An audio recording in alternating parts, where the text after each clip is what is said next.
तैयार रहिए। स्टार्ट। वाद तथ्य। अभियोजन का मामला बाल साक्षी और स्वयं परिवादी PW1 के साक्ष्य पर आधारित है।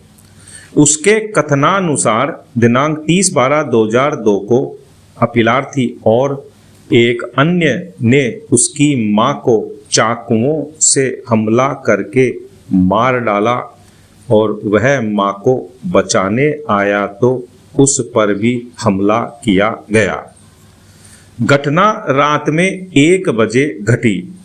उस समय घर में केवल वह और उसकी मां ही थे।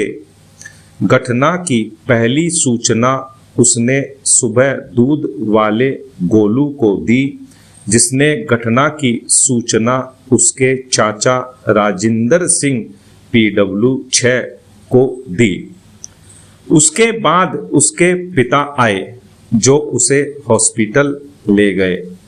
हॉस्पिटल में पुलिस ने बालक अजय का बयान दर्ज कर अपीलार्थी व एक अन्य के विरुद्ध प्रथम सूचना रिपोर्ट पंजीकृत की। विचारणोपरांत विचारण न्यायालय और अपील में उच्च न्यायालय ने भी अपीलार्थी को धारा 302/34 के अंतर्गत दोष सिद्ध व दंडित किया। अतः यह अपील प्रस्तुत की गई। निर्णय। किसी बाल साक्षी का साक्ष्य भारतीय साक्ष्य अधिनियम 1872 की धारा 118 के अंतर्गत ग्राह्य होता है। शपथ अधिनियम 1969 की धारा 4 की उपधारा 1 के परंतुक के अनुसार यदि साक्षी 12 वर्ष से कम का कोई बालक है और ऐसे साक्षी का परीक्षण करने वाले प्राधिकारी या न्यायालय की राय है कि साक्षी सत्य बोलने के कर्तव्य को समझता है, वह एक शपथ या स्वीकृति की प्रकृति को नहीं समझता है, तो धारा 4 और 5 के प्रावधान ऐसे साक्षी पर लागू नहीं होंगे।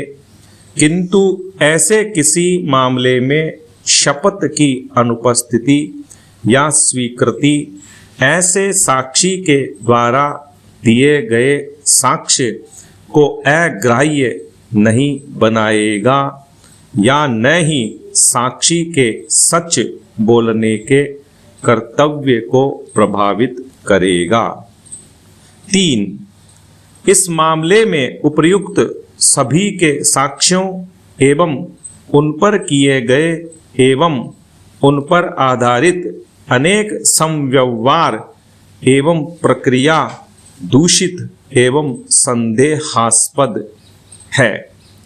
कथन है कि साक्ष्य लेखन के समय उपर्युक्त साक्षी की उम्र 12 वर्ष थी और उसका साक्ष्य लेने में उसे शपथ दिलाया जाना आवश्यक नहीं था, किंतु धारा 118 की अपेक्षाओं के अनुसार न्यायालय का यह कर्तव्य था कि वह यह दर्ज करे कि बालक उससे किए गए प्रश्नों को समझने और उनका तार्किक उत्तर देने के लिए समर्थ है और कि वह सत्य बोलने के कर्तव्य को समझता है।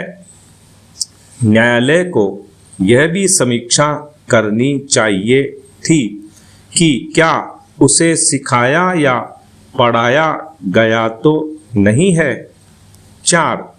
इस मामले में बाल साक्षी से निम्न 3 प्रश्न पूछकर सत्र न्यायालय ने यह सुनिश्चित कर लिया कि साक्षी उससे किए गए प्रश्नों का उत्तर देने के लिए समर्थ है।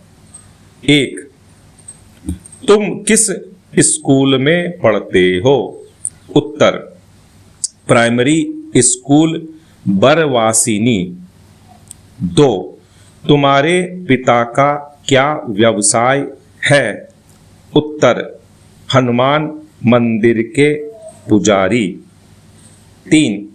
व्यक्ति को सच बोलना चाहिए या झूठ? उत्तर, सच।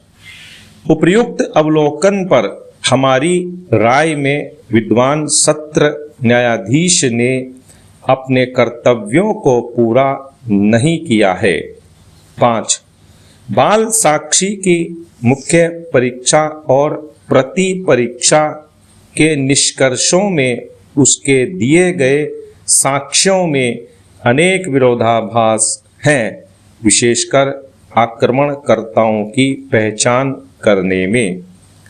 6. PW 6 का साक्ष्य भी विरोधाभासी है, किंतु वह प्रत्यक्षदर्शी साक्षी नहीं है। 7. दूध वाला प्रथम व्यक्ति था जिससे बाल साक्षी ने घटना के बारे में बताया था, किंतु उसकी परीक्षा अभियोजन के द्वारा नहीं कराई गई, हालांकि वह उपस्थित था। इसके बाद PW 6 घटना स्थल पर आया, जिसका साक्ष्य भी विरोधाभासी है।